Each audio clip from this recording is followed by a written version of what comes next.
Hello everybody, hope everybody's doing okay. Today we're going to take a look at this Jagdpanzer IV L70 long from Tamiya in 135 scale.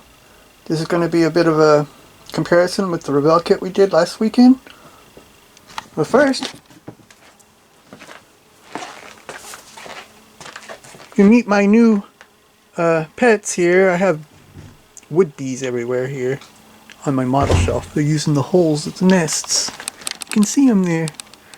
Little nest everywhere. Hope they don't sting me while I'm in here.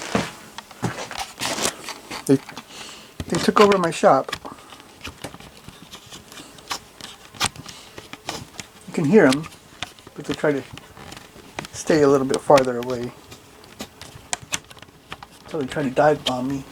So here we have our instruction sheet. We have some info here over this armored kit in English and German. You can see there's two versions there on the box. I kind of want a kit of the other version, the A version.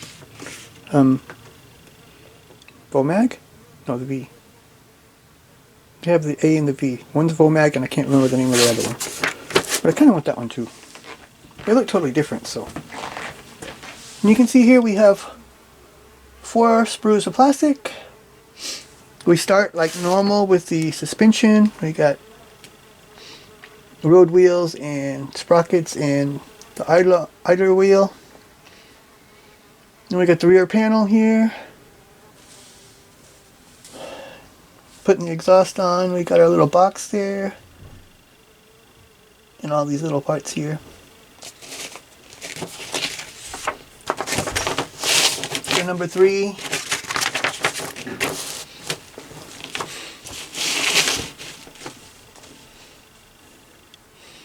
So you can see here we have 4 sprues of plastic.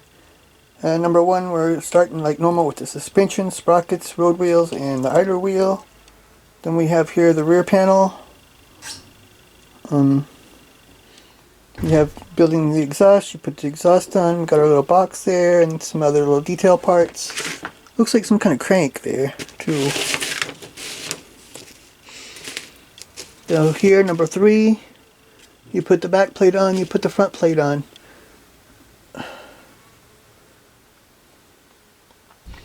And you put the bogies on, this cover here, and the support rollers. Number 4, you put the road wheels on, and the sprocket and the idler wheel. Number 5, you construct the armor plates.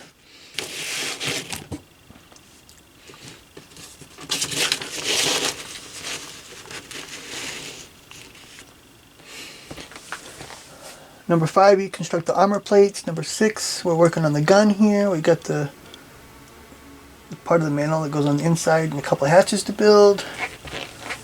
Here's some... See, I like these older kits. They put all this extra info and stuff. It's really, really nice.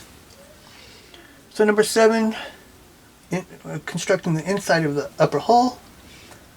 Have just... It's not a lot here. You put these hatches in with these...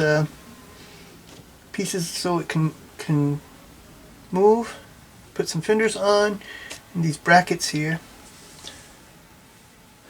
Number 8, we got the upper hull outside. And you put the gun part in with the mantle, gun barrel base, and the mantlet. You have these couple parts that go here on the front. Some more hatches here on the top, and tools from the back. So number 9, we have, it's shown here, the short barrel and the long barrel. We want to use the long barrel, I think, for this one, because we have the other one with the shorter barrel. So I guess this you can do either way. And this mantle cover. And there's a couple of fender supports there too.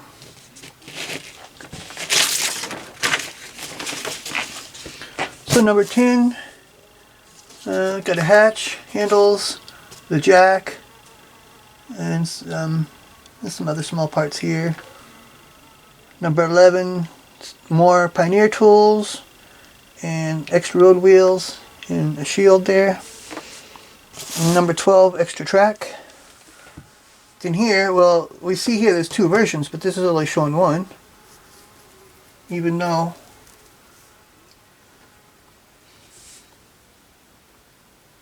here it says dark yellow, dark green, dark brown, but there's no, I guess it's for this one, dark yellow, yeah. That's the other version down here. So we have an all yellow version and a three-tone version with a dark yellow, dark green, and dark brown.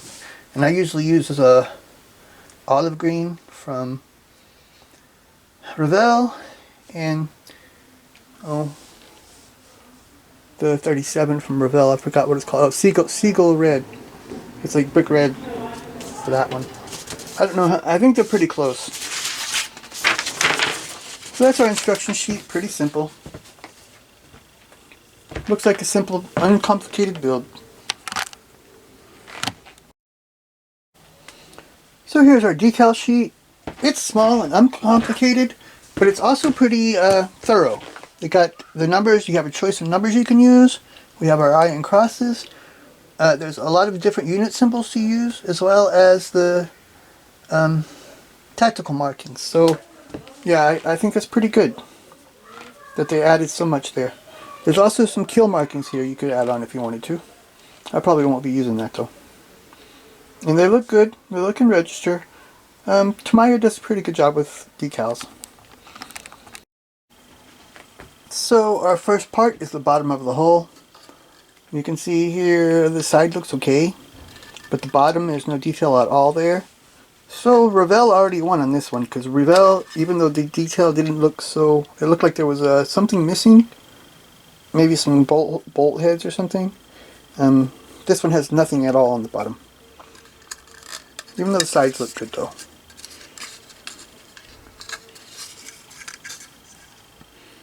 And it does have a bit of texture to it too. Some nice bolt heads back here. And here the spring, these bumpers look pretty good too. I think there should be some bolt heads around here too that are missing.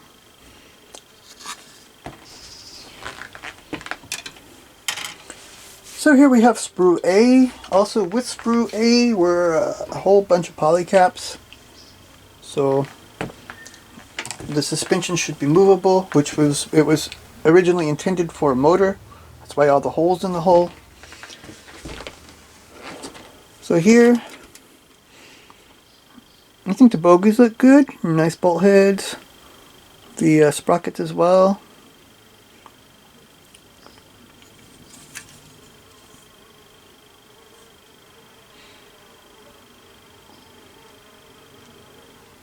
The road wheels look good too. Support rollers look okay. Kind of thin though.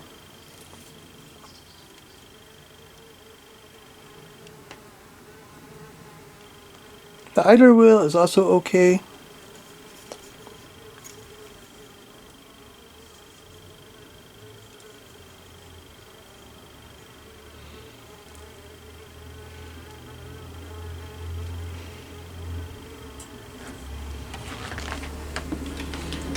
So here we have sprue B.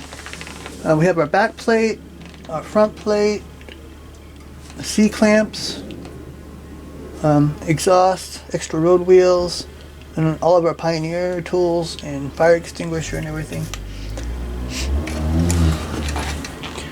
I'm thinking the back plate looks really good, and the front plate too. Nice looking hinges there and bolt heads everywhere, and it has some texture to it as well. Exhaust, I mean they molded it open here, but I would just take a file and open it the rest of the way, so it's really hollow.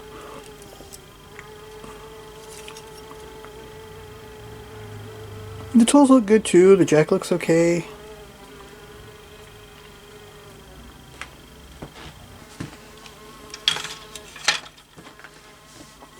So here we have sprue C.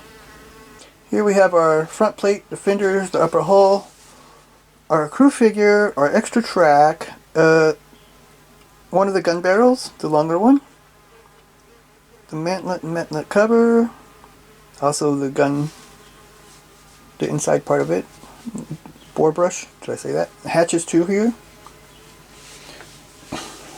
Let's take a look at this upper hole first. Has some nice looking. It has a little texture to it. It also has some nice looking hinges here. Fuel caps too, with bolt heads. Nice bolt heads around here too. The fenders look decent. I don't like the way the look of the Metlet cover looks. It doesn't have that cloth look to it. I think the Revell one was better. Bore brush is good. Not much to say about the front plate. It has some texture to it, at least. Traverse lock there too. Hatches.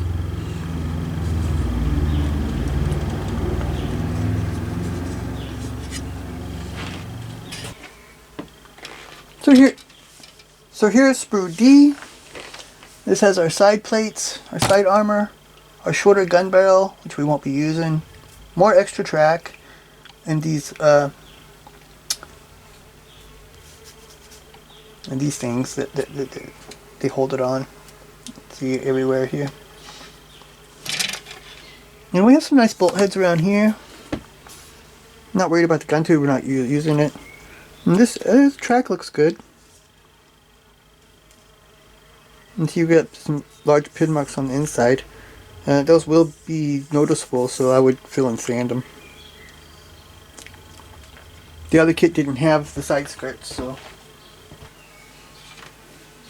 so unlike the Revell kit, this one has polytrack, which is pretty much normal for Tamiya. Most of the Tamiya kits I've built have polytrack. There's only on these center guides you have some pin marks you have to cut off, but that's doesn't take long, not a big problem.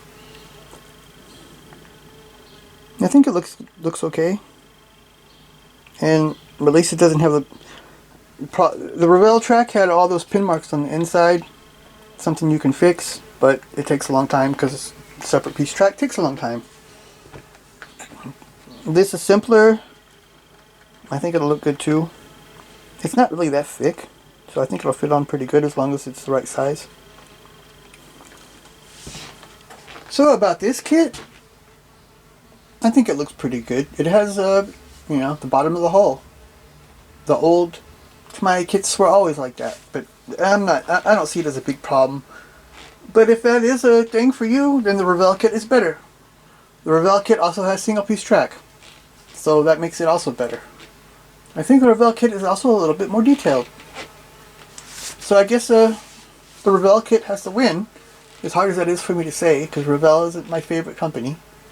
I just don't like it that they rebox stuff that's 60 years old a lot.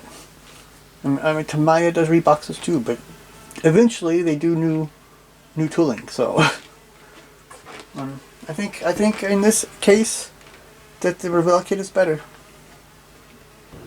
So thanks for watching. Please like and subscribe, and join me next time and we'll take a look at this awesome armored car from 1918 in 1/35 scale from Mini Art.